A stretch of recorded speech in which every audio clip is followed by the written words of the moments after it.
I just saw a video of the presidential addressing the country on the Afghan war, and you know what? He could not answer a question that made sense with the answer.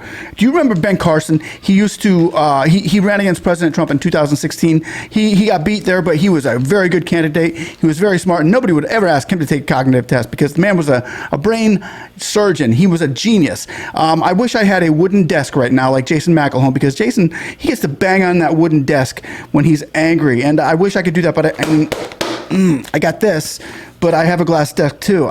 Jason beat me on that one. Good job, brother. But I just put this video together for you because this is what a president should have in his mind. He should be smarter than what we're looking at right now. He should be having a sense of what's going on around him, and a good sense, a more interior sense than what we have, a more detailed, precise precision like Ben Carson have. I put this cool video together for you.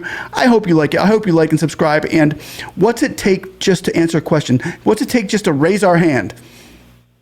That's what Ben Carson answers for us in this video, as well as a few things on the end.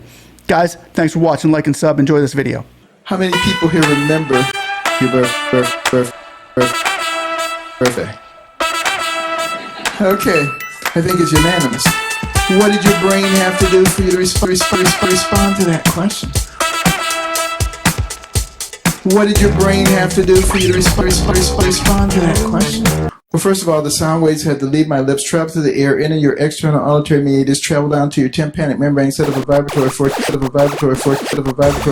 which travel across the ossicles of the middle ear to the over and round window, sending a vibratory force in the inner lip, which mechanically distorted the microcilia, converting mechanical energy to electrical energy, which traveled across the cochlear nerve to the cochlear nucleus at the pontomedullary junction, from there to the superior olivary nucleus, sitting bilaterally up the brainstem to the laminiskis, to the inferior colliculus, and the medial geniculate nuclei, across the thalamic radiations to the posterior temporal lobes, begin auditory processing. From there to the frontal lobes, coming down the tract of Victor's urine, retrieving the memory from the medial hippocampal structure of the memory bodies, back to the frontal lobes to start the motor response at the bet cell level, coming down the cortical spinal tract, across the internal capsule into the cerebral peduncle, descending down to the cervical medullary decussation, into the spinal cord gray matter, synapsing there, going out to the neuromuscular junction, stimulating the nerve and the muscle. So you can raise your hand.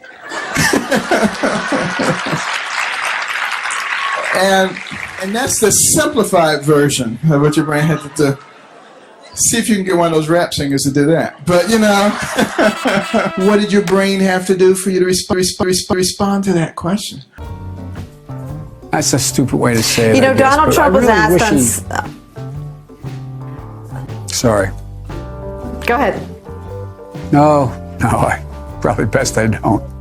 We're being taught to groupthink. You can only think that, and if you don't think what you're supposed to think, you're a bad person. You're going to be canceled. You're going to be punished in some way.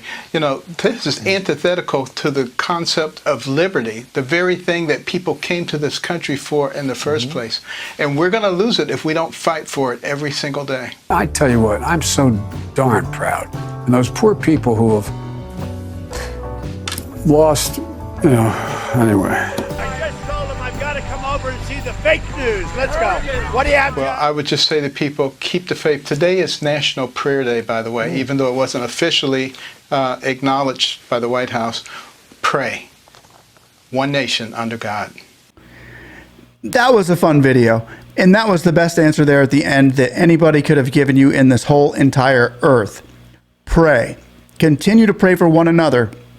Continue to pray for Afghanistan. Continue to pray for our troops. Continue to pray for our government. Continue to pray for the SBA. Continue to pray for each other, small businesses here. Continue to pray for the Senate and that Congress does the right thing in getting our $10,000 idle grants. We got to keep, you know, it says meditate on all things that are good, lovely, and pure. Meditate on these things, and that's what we're doing right now. We are going to keep strong in our faith and continue to pray and keep this country great. And we're also going to continue to fight.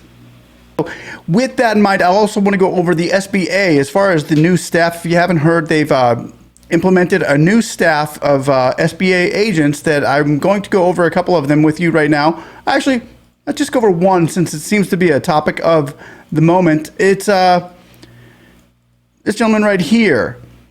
Daniel Krupnick, the counselor to the administrator, that is going to be the counselor to Isabel Guzman. This is the gentleman who is very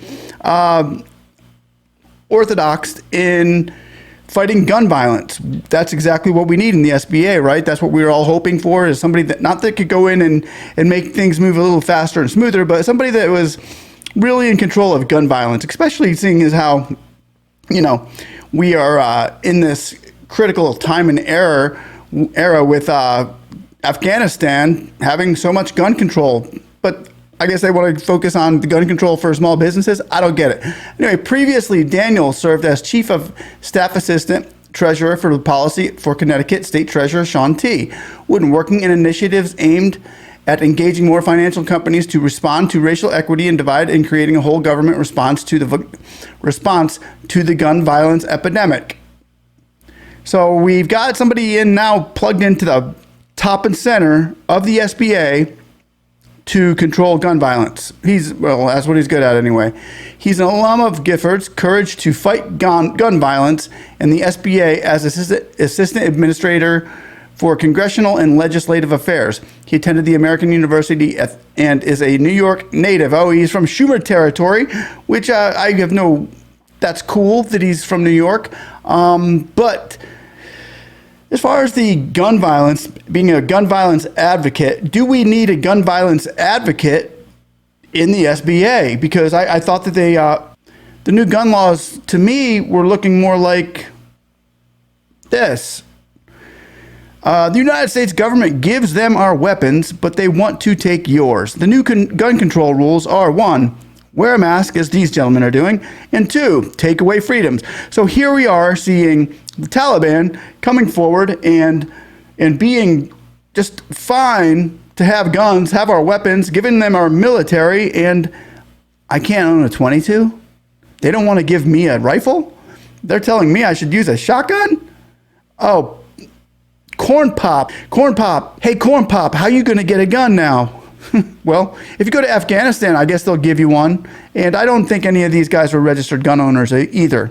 I don't even know them, and neither do we. But anyway, I just want to make sure that you all are completely aware of the SBA's new implementation as far as putting this gentleman, Daniel Krupnik, as counselor to Guzman. Hey, Guzman, do you own a gun? I mean, this is small business we're talking about, guys. Taking a total different turn. Things are weird. Things are getting very strange around here. Yeah, they don't make sense. Let this idol hit the floor. S513 hit the floor. Let the idol hit the floor. Let the idol hit the floor. S513 hit the floor. Oh, you like us, now give us our money. You like us, now give us our money. You like us, cause we're going out of business right now. You like us, now give us our money. You like us, now give us our money. You like us, now give us our money right now. Let the idol hit the floor. Let the idol hit the floor. Let the idol hit the floor.